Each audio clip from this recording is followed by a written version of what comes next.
Hey everyone, and welcome back to the channel. Today, we're journeying back in time to the Horn of Africa to uncover a fascinating story of faith, trade, and cultural exchange. We're exploring how Somalia became one of the earliest Islamic nations on the continent, not through conquest, but through peaceful and prosperous connections. It's a story that challenges many common narratives and reveals the deep, historical roots of Islam in this part of the world. So, grab a seat, and let's dive into the incredible history of how Islam arrived in Somalia. Long before the advent of Islam, the Somali coast was a bustling hub of international trade. Its strategic location along the Red Sea and Indian Ocean trade routes made it a vital link between the Mediterranean world, the Middle East, India, and even as far as China.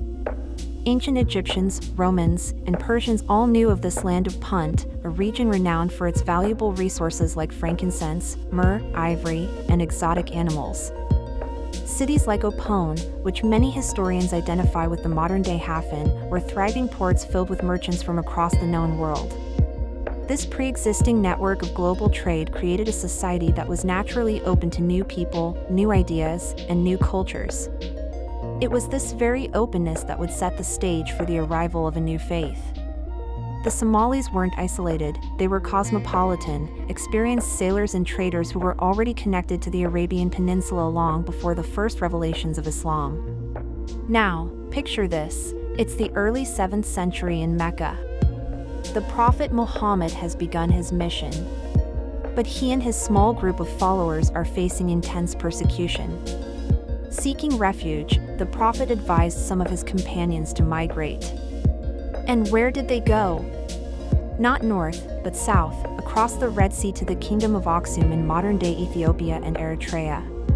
This event, known as the First Hijra or migration, is a crucial starting point.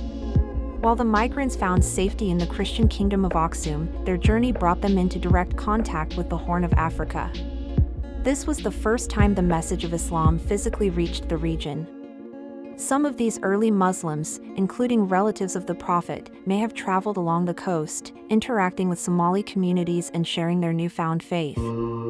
It wasn't a mission of conversion, but a simple human connection, people seeking safety and sharing their stories.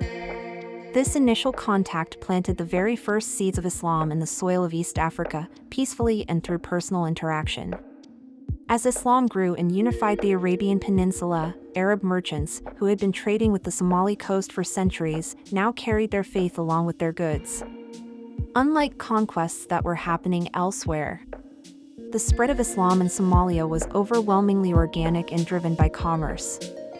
Picture a Somali merchant in a port city like Zila or Mogadishu. He's been trading with an Arab sailor for years.